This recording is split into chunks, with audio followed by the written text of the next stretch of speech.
ಬನ್ನಿ, ನಾನಿವತ್ತು ನಿಮ್ಮನ್ನ ಕರ್ಕೊಂಡು ಹೋಗ್ತೀನಿ ಐತಿಹಾಸಿಕ ಮಹತ್ವವಿರುವ ಶಿಲ್ಪಕಲೆಯ ಶ್ರೀಮಂತ ಆಗರವಾದ ನಮ್ಮ ಉತ್ತರ ಕರ್ನಾಟಕದ ಗದಗ ಜಿಲ್ಲೆಯ ಲಕ್ಕುಂಡಿ ಗ್ರಾಮಕ್ಕೆ.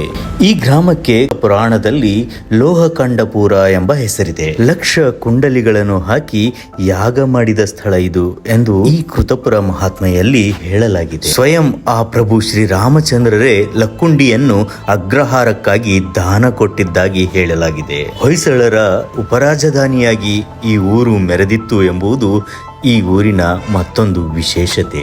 ಜೀನಭಕ್ತೆ ಅತ್ತಿಮೆಬ್ಬೆಯ ಕಾರ್ಯಕ್ಷೇತ್ರವೂ ಸಹ ಆಗಿತ್ತು. ಲಕ್ಕುಂಡಿಯಲ್ಲಿ ಅಂದಿಗೆ ಟಂಕಸಾಲೆಯೂ ಸಹ ಇತ್ತು. ಇಲ್ಲಿ ತಯಾರಾದ ಲೋಕಿ ಗದ್ಯಾಣಗಳು ನೆರೆ ರಾಜ್ಯಗಳಾದ ತಮಿಳುನಾಡು ಹಾಗೂ ಆಂಧ್ರ ಪ್ರದೇಶದಲ್ಲೂ ಸಹ ಚಾಲನೆಯಲ್ಲಿದ್ದವು. ಜೈನ ಹಾಗೂ ವೈದಿಕ ಧರ್ಮಗಳ ಕೇಂದ್ರ ಸ್ಥಳವಾಗಿದ್ದ ಲಕ್ಕುಂಡಿ 101 ಬಾವಿಗಳು ಹಾಗೂ 101 ದೇಗುಲಗಳ ಸಂಕೀರ್ಣವಾಗಿತ್ತು.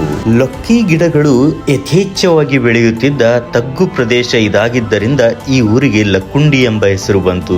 ಪರಮಪೂಜ್ಯ ಶ್ರೀ ಅಲ್ಲಮ ಪ್ರಭುಗಳು ನಡೆದಾಡಿದ ಗ್ರಾಮವಿದು.